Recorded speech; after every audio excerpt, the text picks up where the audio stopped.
Try to figure out what could I have done different to where I was to still be alive. I wouldn't be in prison for, as the judge said, the rest of your natural life. I believe in forgiveness. I'm a Christian. I believe that that's what we're taught. It's a process I'm in. I can't say that I'm there yet. People sell guns like water. People steal guns, trade guns. It's not that hard to find a gun. It may be hard to find a specific gun, but it's not that hard to find a gun. Not in Chicago. Daryl Jeter killed Indiana State Trooper Scott Patrick with a gun he acquired in this Chicago neighborhood. Patrick is one of 511 police officers fatally shot since 2000, according to a Washington Post review of law enforcement fatalities. The night of Patrick's murder, the 19-year-old Jeter was on his way to visit his girlfriend near Gary, Indiana. But first he stopped at what was then a hook fish and chicken restaurant underneath these train tracks. There he ran into a friend who owed him some money. And I asked him when I said, "Can I get those few dollars that you owe me?" "I ain't got it right now. I got something else. What you got?" You know, I was presented with this weapon that I shouldn't have had. Only hours later, sometime after 4 a.m., the stolen car Jeter was driving got a flat tire. Sparks were flying from his rim, drawing the attention of a motorist who called 911.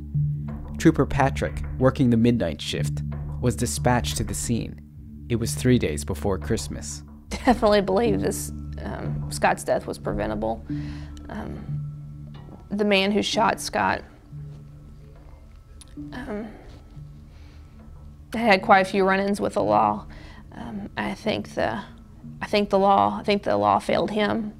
I don't think releasing people after just days, weeks, maybe months of the time that they should have served does them any good.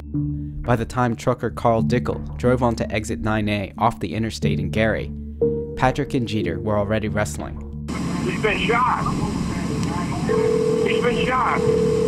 My intention was to take that, sell it, and go get these little Dora the Explorer dolls I've been hearing about for the last 2 months straight.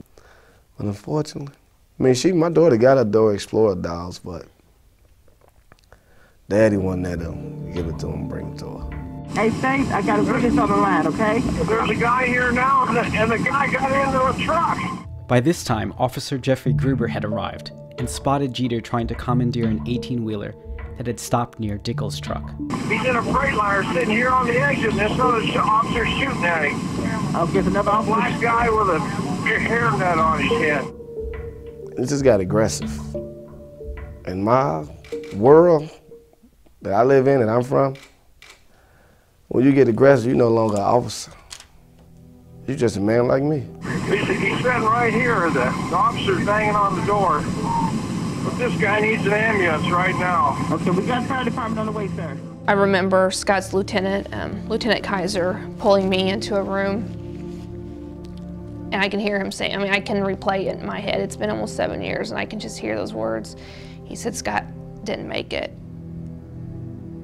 I had no idea what had happened. I didn't know what the situation was, what had happened. I just knew that, 6 hours ago, Scott had kissed me goodnight and told me he loved me, and very much a blur at that point. Patrick, who wounded Jeter with a bullet to the shoulder, died in the hospital. According to a Washington Post review, traffic stop shootings like Patrick's are the most common way cops are killed by guns.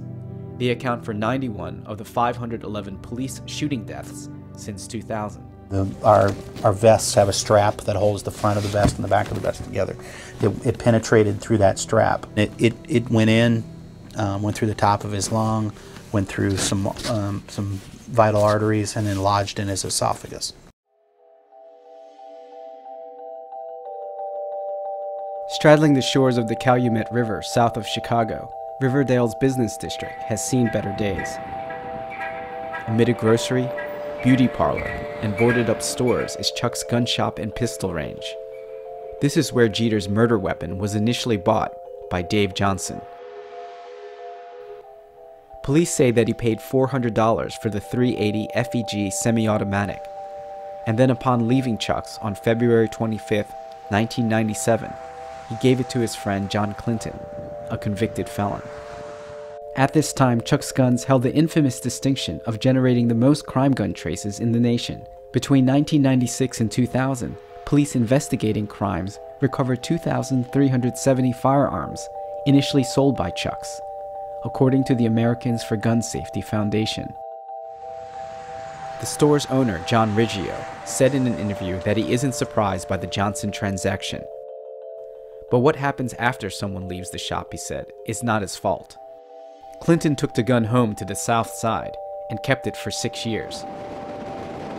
Needing cash for his heroin addiction, he and a friend sold it illegally in November 2003. Then in less than 1 month, the gun was traded or sold at least twice before ending up with Jeter. God rest his soul. If I can go back and change things, I would. Am I remorseful? Yes, I am. Am I hurt? Yep. Were lives destroyed? 2 generations, 3 generations, just period. Scott's death will forever affect my life. I mean, it's such a ripple effect. It's not, you know, it's not just my life. It's our child's life. You know, my son never got to meet his father, and you know, his grandchildren will never meet him. And I think that's where, you know, you think about when you lose someone